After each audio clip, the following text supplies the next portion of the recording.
Her grandson locked her in the car while he pitched her land to investors inside. Dorothy Ashburn, widowed and underestimated, sat still and listened. They called it family planning. She called it theft. By sunrise, the deed was sold, the trust revoked, and every access they had gone. They thought she'd forget. She remembered everything and made sure the courts did, too. All right, before we dive into this crazy story, do me a favor. Subscribe and tell us where you're watching from. The windows were already fogging by the time the lobby lights blinked on across the parking lot.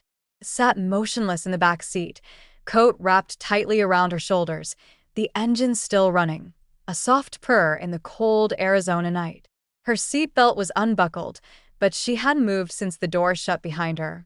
Outside, the wind pressed dry leaves across the pavement like brittle paper scraps. The hotel sat just off the freeway, modest but clean. One of those chain inns that smelled faintly of detergent and resignation. Its windows glowed yellow behind blackout curtains. A neon vacancy sign flickered at half strength. Through the windshield, she could see them. Trent, tall and impatient, his shoulders hunched from effort, as if booking a room were an Olympic event. Beside him, Meline scrolled her phone, posture perfect, hair pulled into a too-tight bun that gave her face a permanent mask of practiced courtesy. Dot's fingers, wrapped in pale pink knit gloves, flexed once against her lap. She lifted one hand and tapped the window beside her twice. A gentle rhythm, not enough to make a scene, just enough to see if they'd look back. They didn't. She watched Trent gesture at the receptionist, then check his watch, then shake his head. Meline barely moved except to flash a smile that didn't reach her eyes. They looked like a couple running late for a flight, not the grandson and granddaughter-in-law of the woman they'd left locked in the car. Inside the vehicle, the air was growing stale despite the heater. Her breath left slow clouds on the glass. She reached for the control panel and turned the fan down. Not off, just quieter. A sharp movement near the hotel door caught her attention. A man in a navy windbreaker, maybe in his 50s with thinning gray hair and kind eyes, stepped out, holding a clipboard. He paused mid-step, glancing toward the car, squinting at the idling engine. Didn't look away. He tilted his head, curious.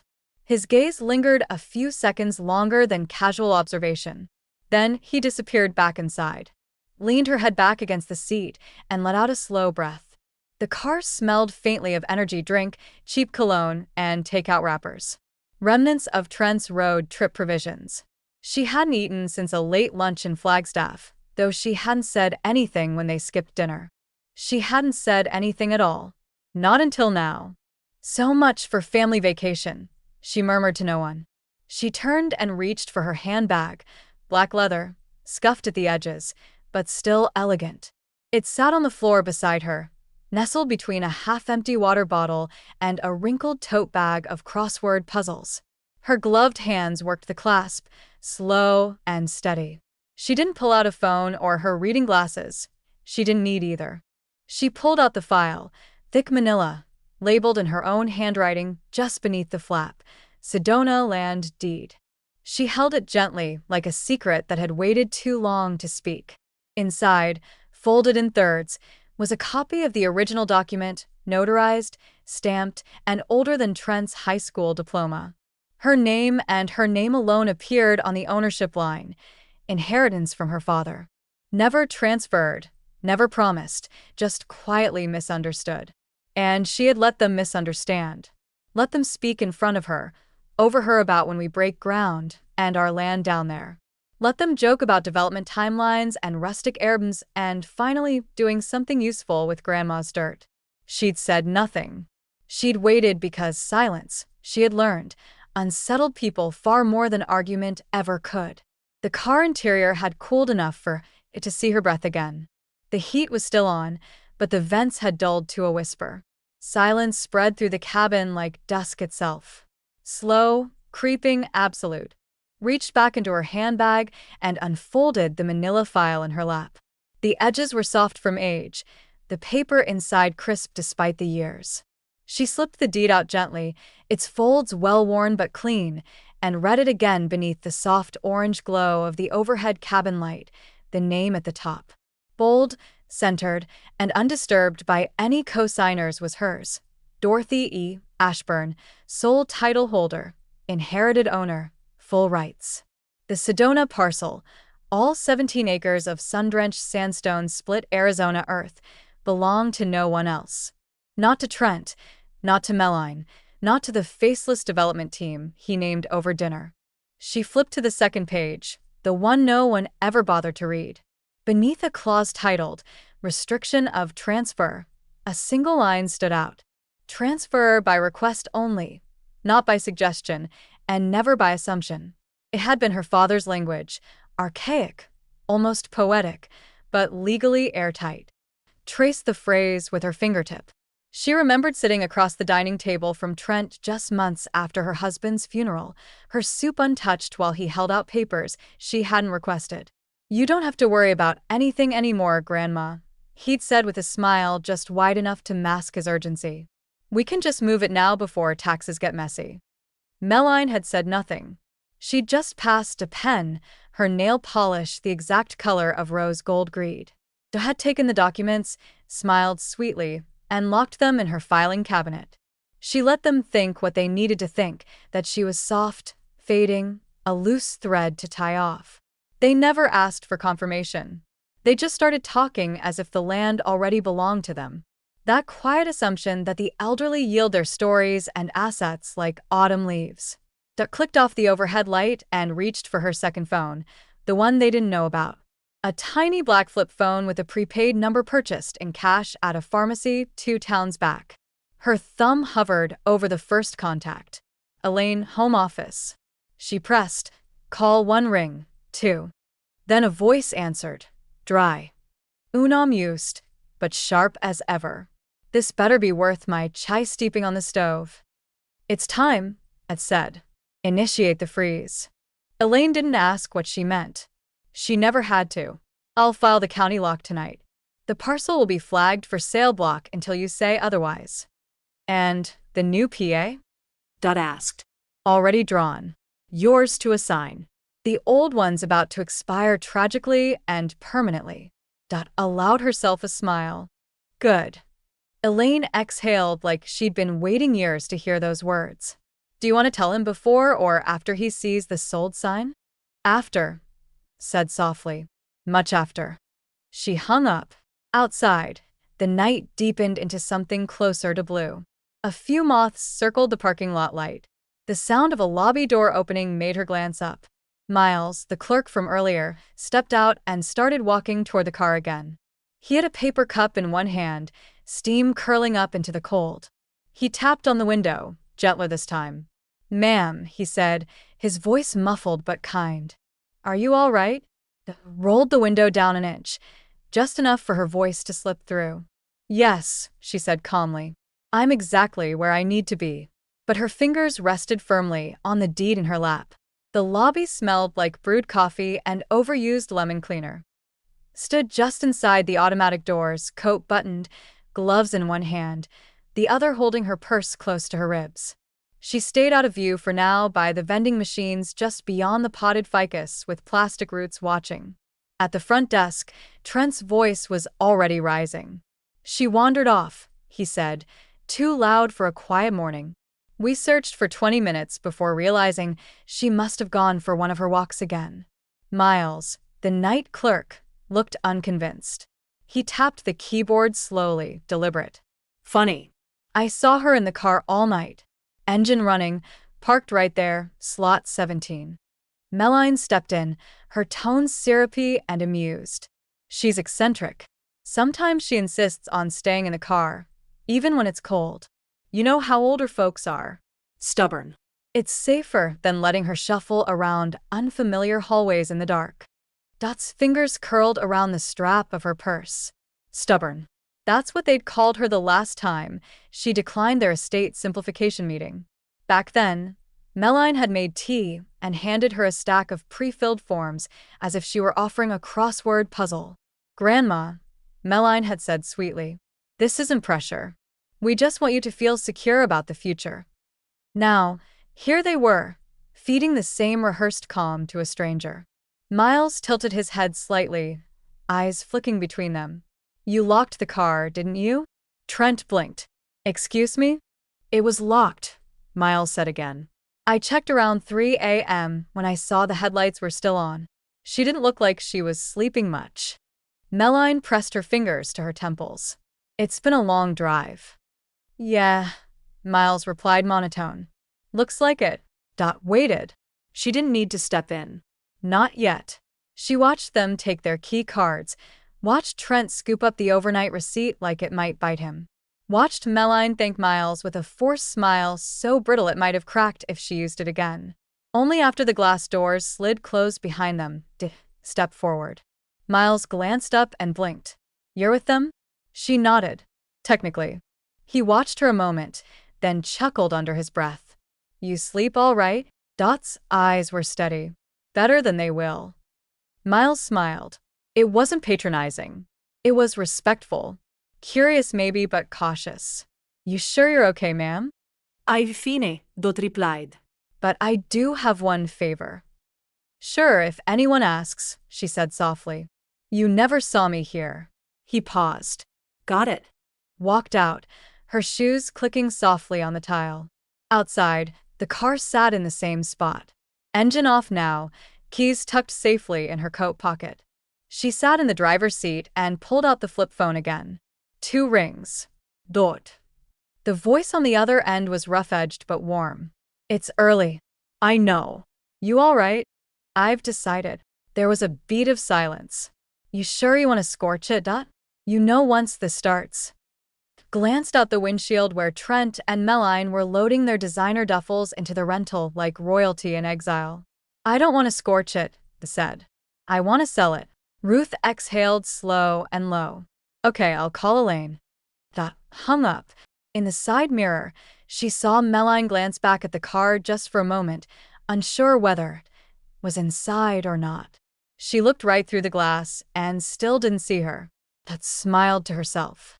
The red rocks of Sedona stretched high and bright behind them, all rusted glory and sunlit confidence, a perfect backdrop for performance. Trent angled his body, chin raised, sunglasses perched on his head just right. He wrapped an arm around Melline's waist as she held up her phone, angling the lens to catch both their polished smiles and the horizon behind them. 3-bedroom dream coming soon, Trent murmured, watching himself in the front-facing camera. #AshburnAcres. Got it. Got it, Melline said, eyes not on him, but on the likes tally. Stood just off frame, leaning against a wooden rail worn smooth by decades of tourists and sun. She let the desert heat soak into her scarf and bones. The wind whispered dry through the junipers, and somewhere in the distance a hawk screamed, wild and alone. She watched Trent tag a real estate fund she didn't recognize. The caption read, Family Roots, Generational Vision. The only roots he cared about were the kind you could bulldoze for concrete. Pulled her phone, the real one, from her coat pocket. The screen brightness cut against the natural light, but she didn't flinch. She tapped through her contacts and pressed the name she'd saved weeks ago. J. Morales, Sedona Land. The line picked up on the first ring. This is Morales. This is Dorothy Ashburn, she said calmly. I have a parcel on Bell Canyon Road. There was a pause like he was scrolling. 17 acres, undeveloped. Been off the market for 40 years. Finished. Until now. The parcel is available. I'm the sole signatory. He inhaled sharply. You ready to talk offers? Not yet, she said, but I'll listen. As she hung up, a second car crunched into the lot behind her. A dark green Subaru speckled with desert dust. Ruth stepped out with her usual war-worn gait, brisk, head up, wearing black slacks and a loose denim shirt like she owned every acre they passed. She didn't wave. She didn't smile.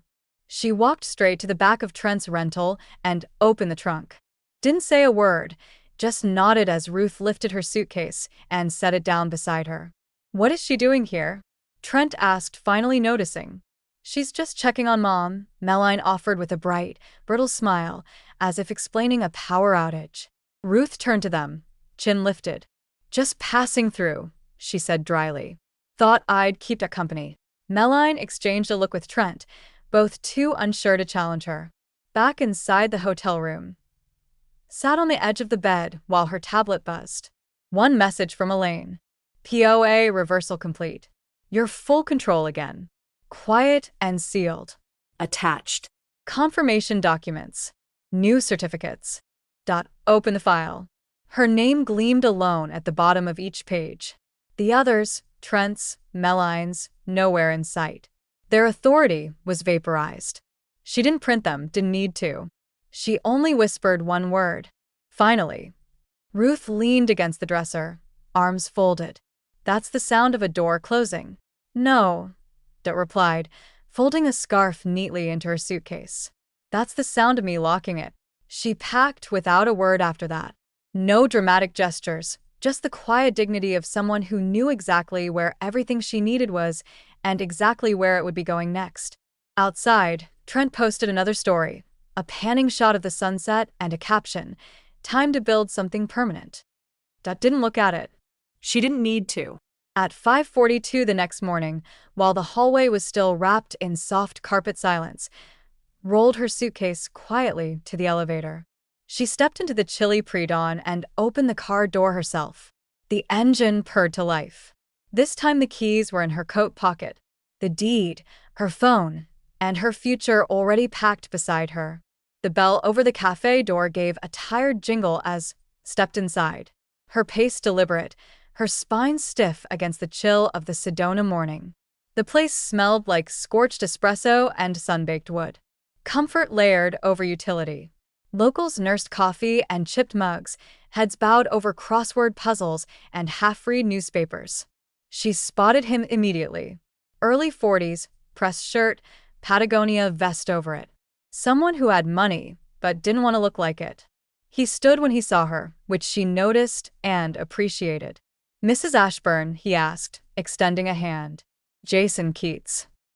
Nodded once, slipping into the booth across from him, without shaking his hand. Her fingers wrapped around the warm ceramic mug. The waitress sat down a minute later, filled with black coffee she hadn't ordered but welcomed. Jason opened a manila folder between them. "I did a walk by this morning. That land is pristine.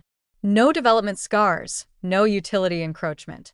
It's rare to find anything untouched out here." Sipped her coffee. "That's because I made sure no one touched it." He smiled politely. "I've got a cash offer. Full ask.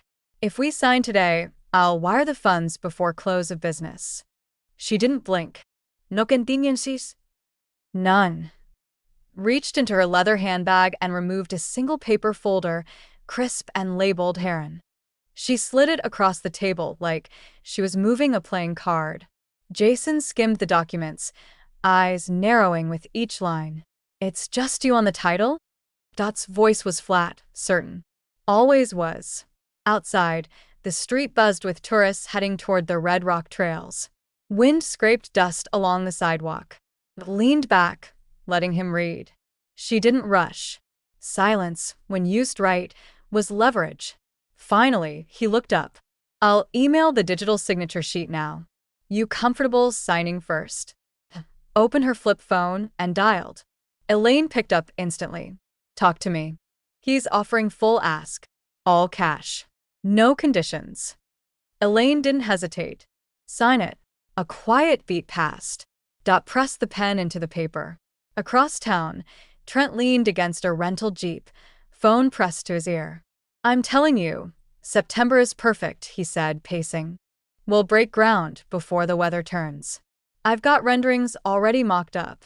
Pool, fire pit, elevated deck with canyon views." Meline sat nearby on a folding camp chair, scrolling through tile samples on her iPad. "Honey, look at this one. Turquoise with sandstone veining. It screams high desert luxury." "Perfect," Trent said, not even looking. "Investors want modern Southwest chic, not grandma's adobe shack." Back in the cafe, finished signing the last page and slid the folder back. Jason stood and shook her hand this time. "I'll have the wire receipt to you in 3 hours. You just changed my quarter." Didn't smile, but she nodded. She left the cafe just as the heat was starting to rise off the pavement, the scent of sage and gasoline heavy in the air. She climbed back into the car, her car, and pulled the door shut with a satisfying thud. This time, the keys were already in her purse. The deed was sealed. The silence was hers. She turned the ignition, not to drive away, not yet, but just to hear the purr. Control had a sound. It sounded like this. Her phone buzzed in the cup holder. A message from Elaine. Contract sent to county registrar. Clocks ticking. Closed her eyes for a moment, letting the sun warm her face through the windshield. Somewhere out there, Trent was still pitching a future he never owned. The morning sun was barely lifting when it pulled out of the cafe parking lot, the steering wheel warm beneath her fingertips, the silence inside the car intact and powerful. She didn't need music. The hum of the tires on asphalt, the faint whistle of wind around the side mirrors, that was enough. She drove with a slow, even rhythm, as if every mile unraveled a thread she no longer needed to carry. She passed the sign for the I-17 and veered north toward Flagstaff, then east, cutting through the heart of Arizona. The red rocks gave way to pine-shadowed plateaus, saguaro to scrub, heat to cool. Each hour returned a piece of her pulled from places Trent had tried to erase. By dusk, she found the motel. Not a chain, just a squat, weathered L-shape with green trim and a crooked sign that read, Trail's End. The paint peeled in places, but the front porch light still flickered on by motion. Room number 6, the same one she and Harold used to stay in when they made this trip for anniversaries, back when the world wasn't trying to silence her. She laid her coat on the same wire hanger in the corner and sat on the edge of the bed. The mattress still creaked the same. She laughed softly, the sound half sorrow, half nostalgia. Outside, the night smelled of juniper and old smoke. Crickets rose in a rusted chorus. In the car, she opened the glove box and pulled out a bundle wrapped in twine. Letters Harold had written during his final summer, even when he was in the same house. Sometimes it's easier to say what matters when it's written, he'd told her. She unfolded one, yellowed at the edges. Keep your name on what's yours. They'll smile while stealing, then blame you when it's gone.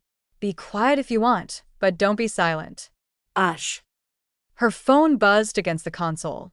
A message from Elaine. Transfer confirmed. County recorded it. All yours. All clear. Another buzz. Ruth. They still don't know. Dot typed back slowly, deliberately.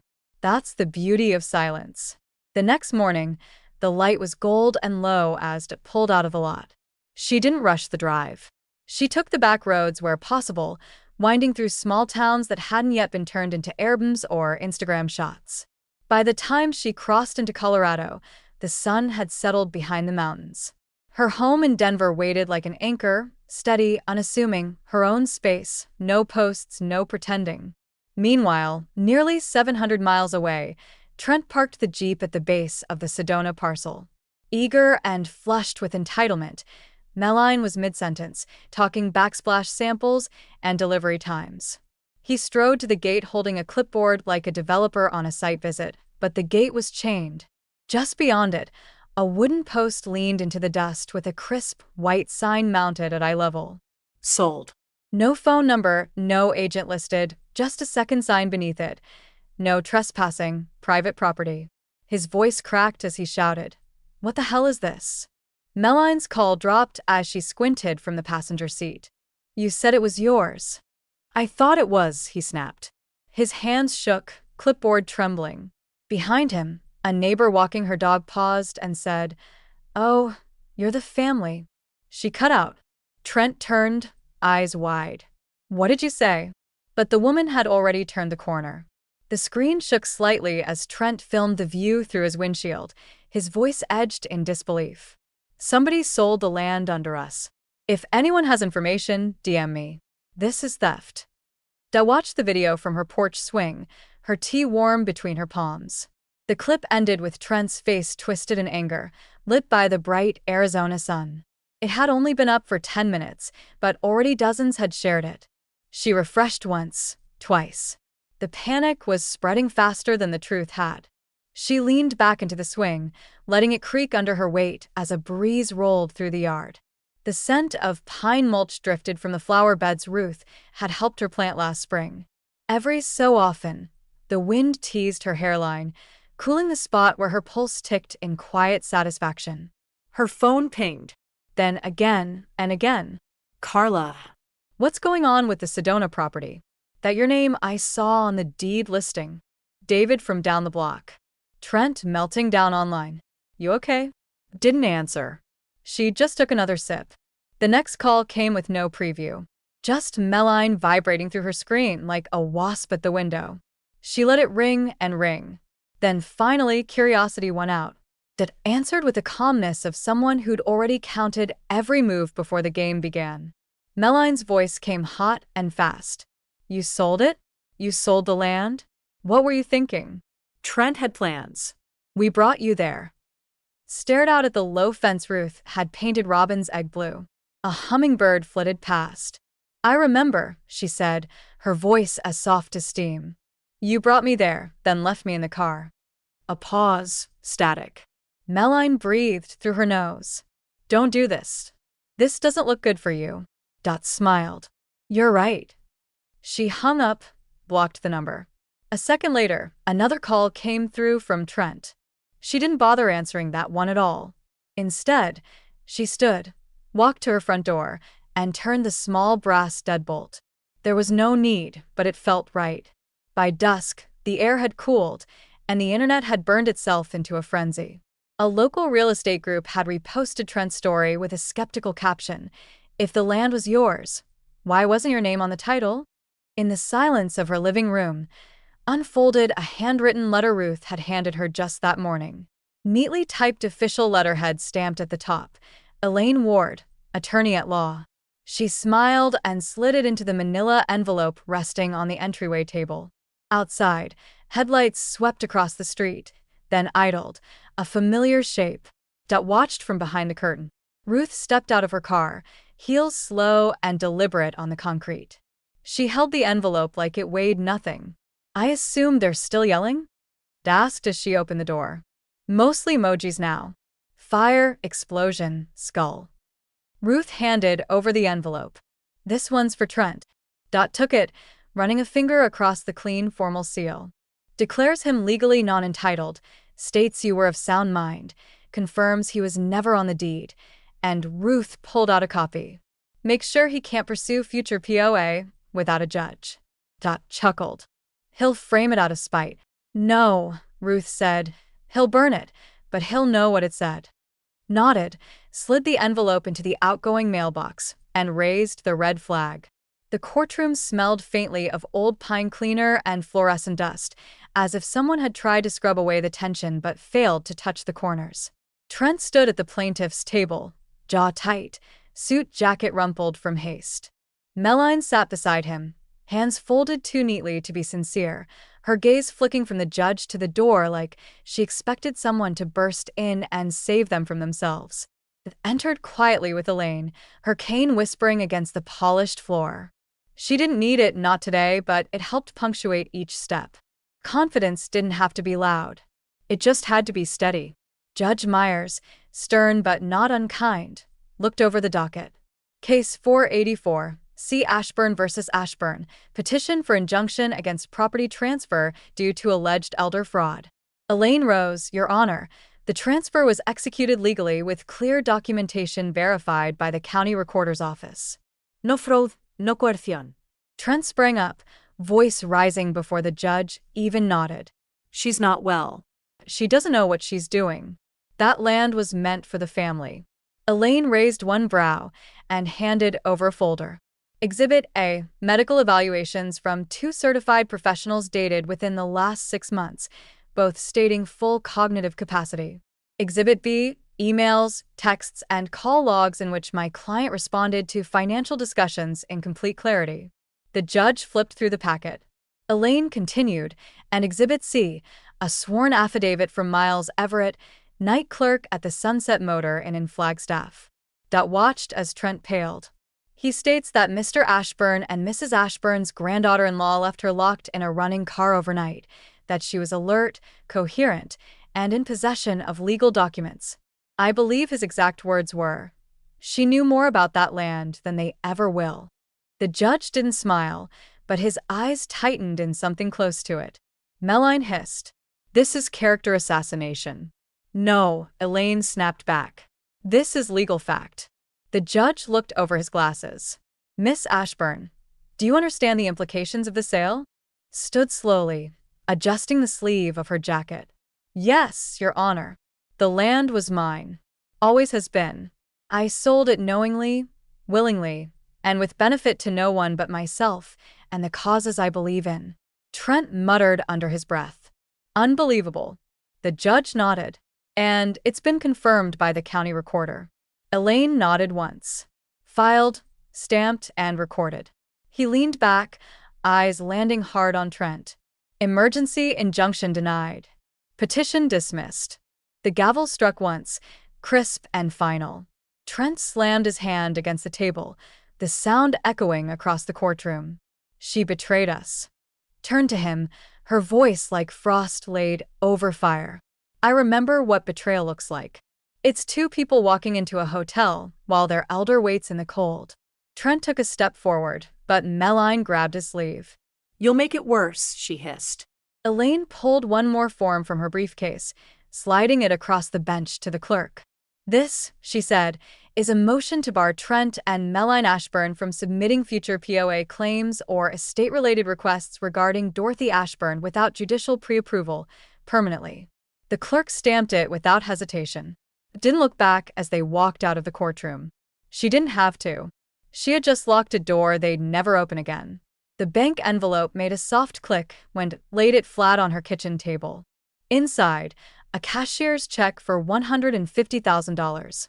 No digital trail, no alerts pinging Trent's phone, just paper, ink, and the final breath of an illusion they had built around her as weak and unaware. By the morning, she didn't rush. She picked up her reading glasses, clicked her pen once, then twice, and wrote in small, purposeful script on the memo line, "In memory of Harold Ashburn for those who carry more than their share." The Rural Caregiver Scholarship had been Elaine's idea originally, but expanded it, designing it not just to help with tuition, but housing, gas, respite support.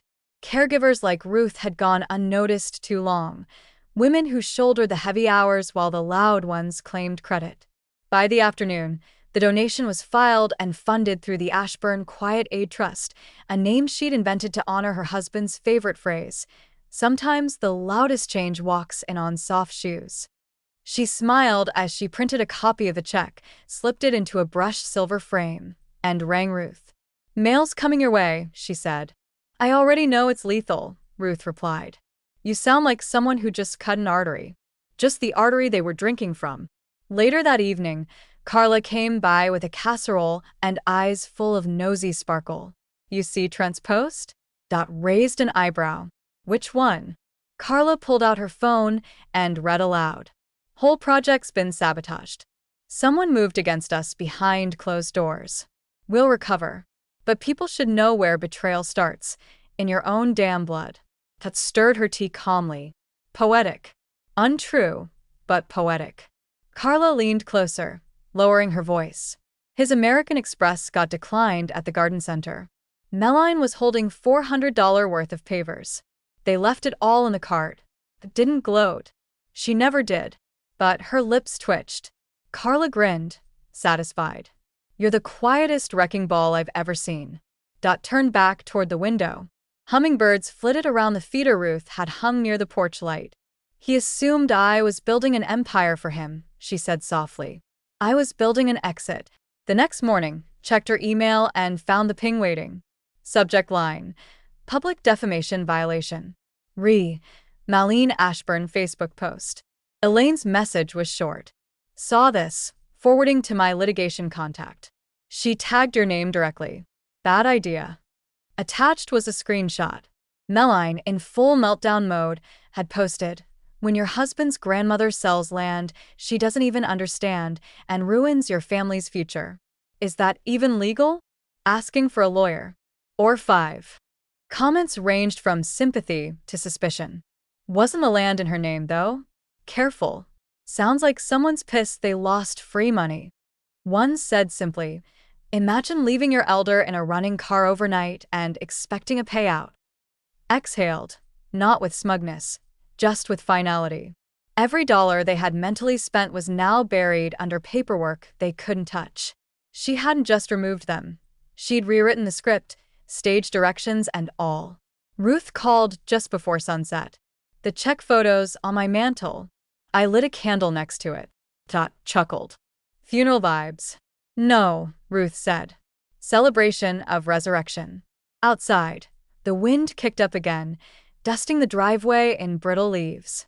Looked up at the sky, faint lavender, as if twilight was giving her a quiet standing ovation.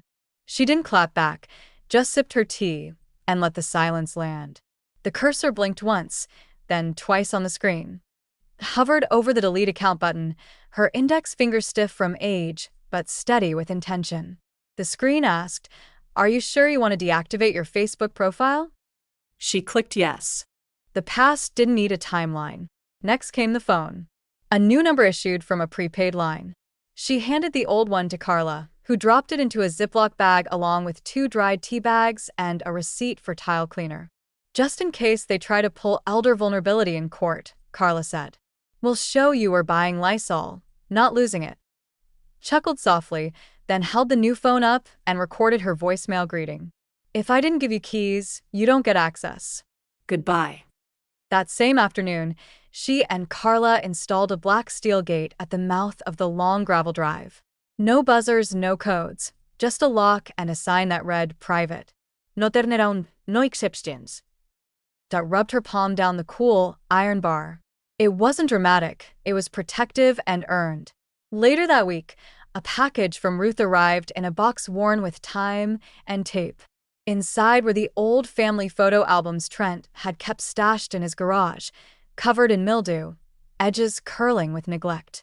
There was one of it at the Sedona land, standing with Harold in front of the wild sagebrush, both smiling but sunburned. A yellow sticky note was affixed to the sleeve. "They forgot these matter, but I didn't." Stepped out onto her back patio with the albums in her arms and a matchbox in her coat pocket. One by one, she tore the photos out and fed them to a small steel fire pit Ruth had gifted her the Christmas after Harold passed. The smoke curled upward, carrying every false memory with it. When it was over, she sat beside the last smoldering corner, wrapped in silence, no longer held hostage by paper nostalgia. The next day, Ruth forwarded her a screenshot of a message request from Meline. It read, "I just think we should all talk. Family's important. We can be civil, right?" Ruth had replied with a single word. "No." Had laughed so hard she had to sit down. By the following month, the land in Sedona began transforming, not into tile-decked casitas or overpriced erms, but into open, protected ground. The conservation group Elaine had contacted finalized the transfer. Wild juniper would remain wild. Soil would stay unflattened. The foundation Trent once saw as future profit was now permanent quiet.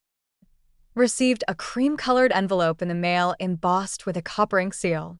"You are cordially invited to the Sedona land ribbon-cutting ceremony," underneath in small print, in honor of Dorothy Ashburn who protected what mattered. She held the invitation in her hands for a long while, her thumbs brushing the textured paper like it might hum. She didn't cry, not quite, but her eyes misted enough that the words shimmered. The sun broke over the Sedona Ridge in slow gold, slipping across red rock like a blessing. Folding chairs had been set up in neat rows near the trailhead, facing a small platform made of reclaimed wood. Wild sage framed the makeshift stage. The smell was sharp and grounding. Stood behind the podium in her soft gray slacks and a dusty blue sweater, her late husband's color. She didn't fidget. She didn't need notes. The microphone wavered slightly with the breeze. "Land," she said, her voice low but clear, "remembers how it's treated." A hush fell across the 20 or so attendees, local officials, conservation reps, and 2 families who had lived in the canyon for generations. "My family believed this land was currency, but it was inheritance in the real sense, something sacred, not saleable." She paused. No one stirred. "I let others speak for me for too long. Now the land speaks for itself." And with that, she stepped back. No applause at first, just a silence that felt heavier than noise. Then a quiet ripple of clapping, respectful and steady. The kind people save for something earned. The local paper posted the ceremony photos that afternoon. The headline read, "Sedona Land Saved by Silent Owner." The article never mentioned Trent. Not once. But the camera captured, perfectly standing beside the newly mounted plaque at the base of the trail. It read, "In honor of dignity, earned, not inherited." When Trent saw it hours later on his phone screen, he stared long enough for the display to go black. He refreshed. Still no mention, just "and land" he couldn't touch anymore. Elaine sent a formal cease and desist the following morning. Any reference to business interest, familial authority, or implied estate involvement will be legally challenged. You are not associated with the conservation parcel in any capacity, Meline commented under one of the press photos. Bitter and sharp. That land should have stayed in the family. Her post was quietly removed by the Conservation Board's moderator. Never replied. Back in Denver. Signed one last check in her name. A quiet donation to the First Redeemer Church, where she'd once cleaned pews after services and lit candles in the alcove for people she missed. She asked for no recognition, just 2 new benches in the courtyard and coat hooks near the entrance for those who come in carrying too much. Carla helped her mail it. "You're too humble to name anything after yourself," she said. Duck gave a small smile. "It's more satisfying when the people I did it in spite of have to hear my name from someone else." That evening, her email pinged. The subject line was clean and professional, request for interview Elder Justice Series. The message read, "We'd like to feature your story in an upcoming piece on quiet legal resistance and elder autonomy. Your conservation work and the way you reclaimed it has inspired a lot of attention. Would you be open to a conversation?" Closed her laptop, leaned back in her chair, and exhaled, not because she was tired, but because the truth had started to echo louder than the lies ever did. They built a brand on inheritance. She wrote the truth in ink. The essay went live on a Wednesday morning. No fanfare, no bold-faced revenge, just quiet truth laid out in a slow, burning cascade of sentences that read like memory set to fire. I had titled it simply "The Backseat and the Deed." The editor published it under the Voices section of a national elder rights platform. No embellishment, no preamble, just her words verbatim. "I was left in a car overnight with the engine running," it began. "They said it was safer than bringing me inside. They also said the land was already theirs. They were wrong about everything." The next line struck like a match. "I had the deed in my purse." Within 4 hours, the share count broke 5,000. Comments poured in. A masterpiece in measured rage. "I sent this to my sister. We needed to read it together. Thank you for reminding me my silence is not the same as weakness." By nightfall, it hit trending on 3 caregiving forums. A disability rights group quoted her 3rd paragraph in a graphic. Several legal aid organizations began distributing the piece in elder literacy kits. Didn't check the numbers, but Elaine did, and she couldn't stop smiling. "I think you just rewrote the narrative," Elaine texted. Meanwhile, the backlash landed exactly where it should. Meline's Etsy storefront, Heritage West Designs, was review-bombed with furious 1-star ratings. One comment read, "Maybe focus on respect instead of resin coasters." Another, "I don't support people who leave grandmothers in running cars." Trent fared worse.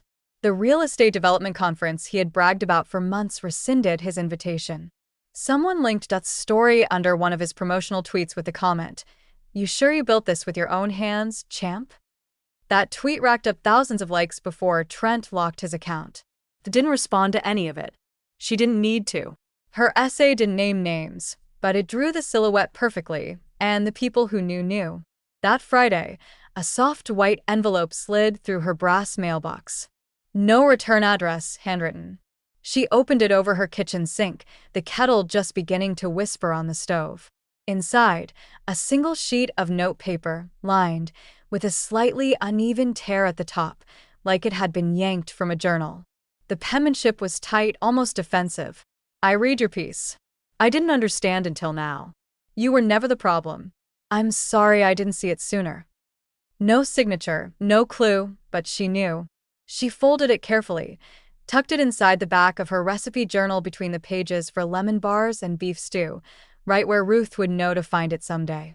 That afternoon, Ruth arrived with a thin black frame and a wide grin. It deserved better than a printout, she said, holding up the article, now matted, glassed, and framed. Dot blinked. You're serious? Your history now. Might as well hang it next to the thermostat. Laughed softly and shook her head, but took the frame anyway. It went on the wall in the hallway above the light switch. Not bold, not flashy, just there like a quiet landmark. As the light faded behind the trees and the air turned cool, stepped outside to check the mailbox again. Habit. Only one envelope waited. Not official, no window, just another handwritten scroll across the front. Different ink, different paper, but something about it felt heavy. The notary stamp pressed down with a final click, crisp and final, like a gavel hitting a block. Carla leaned back, glanced at it over the rim of her glasses, and said simply, "It's airtight." Nodded, her fingers still curled lightly around the pen. The final clause read as clearly as she had wanted. All claimants not explicitly named herein are to be barred from contestation, access, or posthumous contact. No appeals, no reinterpretations, no room for sentiment. Elaine reviewed the document one last time, glasses low on her nose, lips pursed in quiet satisfaction. I've filed this across 4 counties and a state registry. If they so much as Google you, they'll hit a wall. Dot replied without lifting her gaze. Good. It had taken months, but every thread had been tied, knotted, and burned. The family trust was dissolved. All her holdings were pulled into a private LLC overseen by a charitable board of trustees. Ruth was officially named medical proxy. Carla served as her secondary witness, and her house was legally reassigned post-mortem title, now scheduled to pass into the hands of a women's shelter network focused on elder support. Nothing would trickle back to Trent Melline or anyone who so much as whispered their surnames in entitlement. They hadn't just closed her out of their lives. They tried to reframe her as disposable. Now, had ensured they were legally invisible. That afternoon, Carla helped mount a new plaque onto the front gate. The metal was brushed bronze. Nothing flashy, just the Ashburn family crest below, which read, "No solicitation, no inheritance, no access." It wasn't cruel, just definitive. That same evening, a black SUV rolled slowly down the street and idled just outside the gate. Tinted windows, California plates. The engine sat humming for a good 2 minutes before the window rolled down. Dot stood inside just behind the living room curtain, tea in hand, watching. It was Trent, alone. His face looked thinner, cheeks sunken. The cocky lean he used to walk with had vanished. He stared at the gate like he was waiting for it to do something, like he expected it to swing open out of memory, not authorization. It didn't. When he finally reached for the call box, the button gave no response. Ruth had disconnected it 2 weeks ago. All entries required a code now, and no one outside the trust had one. Trent muttered something behind the glass. Then he reversed without honking, without texting, without even slowing near the mailbox. It didn't blink. Later that night, she pulled the original land deed from the fireproof file box, the one from Sedona, a document that once represented her silence, her role as a placeholder for someone else's ambition. She set it gently on her kitchen table under a soft yellow lamp, the paper glowing faintly like it was lit from within. Her hand moved without hesitation now, no tremor, no pause. With a smooth black fountain pen, she flipped the document and wrote 2 words on the back in capital letters. Remember this. It wasn't meant for a judge. It wasn't even meant for Trent. It was meant for anyone who thought aging was the same thing as disappearing. She slid the deed into a glass sleeve and placed it in the fireproof drawer again behind the letter from the unnamed apology, behind her power of attorney filings, behind the photo of her and Ruth taken at the conservation ceremony. The shut door wasn't revenge. It was preservation. It was a locked vault around everything she had built and everything they thought they could take, without asking. The road curved along the red cliffs like a ribbon, slowly unwinding. Wind pressed gently against side view mirror, whispering across the frame of her old sedan. She kept both hands on the wheel, knuckles soft, eyes steady. Sedona was behind her now, at least the version they had seen. The version she had shown was something else entirely. The sun angled low in the afternoon sky, painting the rust-colored buttes in gold. Every mile she passed shimmered with memory. The picnic table where Harold had spilled coffee on her skirt, the scenic turnout where they'd once pulled over just to sit and listen to the silence. She drove slowly, not because she had to, but because there was no need to rush. Just past the overlook, she pulled off onto a gravel loop marked by a small wooden post, memorial bench, Ashburn viewpoint. A path wound through brush and cedar, leading her to a quiet ridge where the bench waited, carved smooth and dark against the wild sandstone. A young couple already sat nearby, their fingers entwined. They were reading the inscription aloud when Dad arrived, not noticing her at first. In honor of those they tried to quiet, the woman read, brushing her hand across the backrest. Who chose the long road anyway? The man finished. Didn't interrupt. She let the words float out into the canyon, where even echoes knew better than to repeat them without care. When the couple stood and wandered off, she eased herself down onto the bench, palms flat on the wood. It was still warm from the sun, humming gently beneath her fingertips. She sat there for a while, long enough to feel the breath of the canyon below, long enough to know no one could rewrite this. Later, back home in Denver, the sky was the color of steeping tea. The breeze carried the faint metallic scent of incoming rain, mingling with the syrupy sweetness of blooming gardenia by the back fence.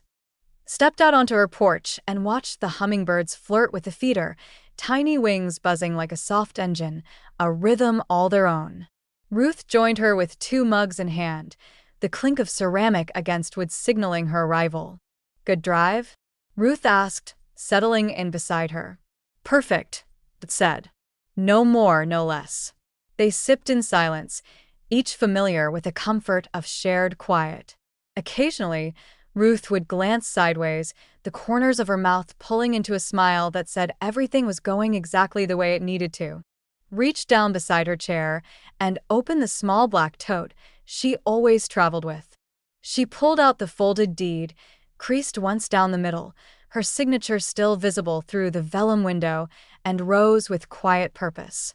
She walked out to the car, unlocked it, and slid into the driver's seat.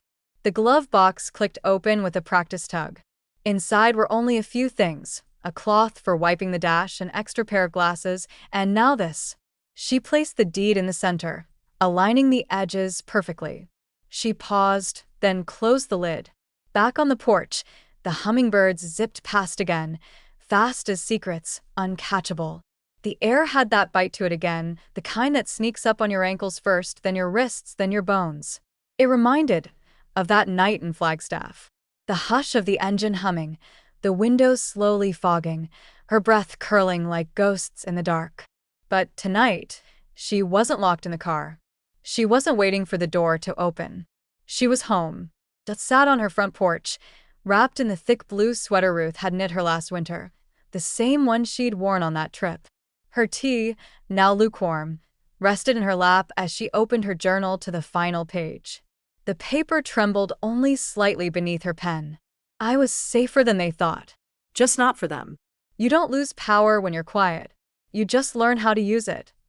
She closed the book with a soft thud and set it beside her on the wicker table, the porch boards creaking beneath her shifting feet. Down the street, a wind chime flickered, high and metallic. Somewhere a dog barked once, then silence reclaimed the block. The car sat where she always parked it, at the corner of the gravel drive, clean, unassuming, like any other aging sedan. But Dad knew better. That car had become something else. A vault, a witness, a turning point. Inside the glove box, the folded deed signed and final. The engine still sound. She had it serviced just last week. Not because she planned on any more long drives, but because it deserved to be cared for, unlike the people who once used it as her cage. Tucked inside a modest metal drawer at the Bank of Colorado sat a fireproof envelope with her name typed in crisp font. Inside, a certified copy of the Sedona deed, a notarized version of her journal entry, and a signed letter to her lawyer instructing that her story, unembellished and unflinching, be released only after her passing. The title, "They Left Me in the Car," had underlined one line in that letter twice. No edits, no softening. If they wouldn't let me speak in life, they won't reshape me in death. From the porch, she could see her neighbor Carla stepping outside with her own mug, giving her a small wave. Returned it with a nod. Simple. Understood. She reached for the tea again. The ceramic was cool now, but she sipped it anyway. The porch light flickered on above her, casting long shadows across the lawn.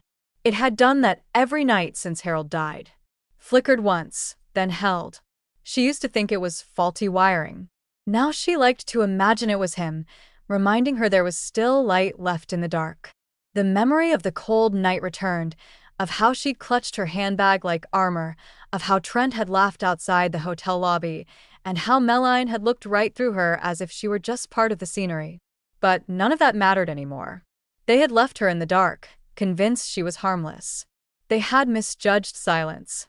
They had confused stillness with surrender. And now they stood on the outside permanently. Inside that cart had waited. Tonight she no longer had to. She leaned back into the chair, her spine resting comfortably against its curve, and exhaled a breath she hadn't realized she'd been holding since the day they'd left her behind. The engine had run all night, and in the morning so had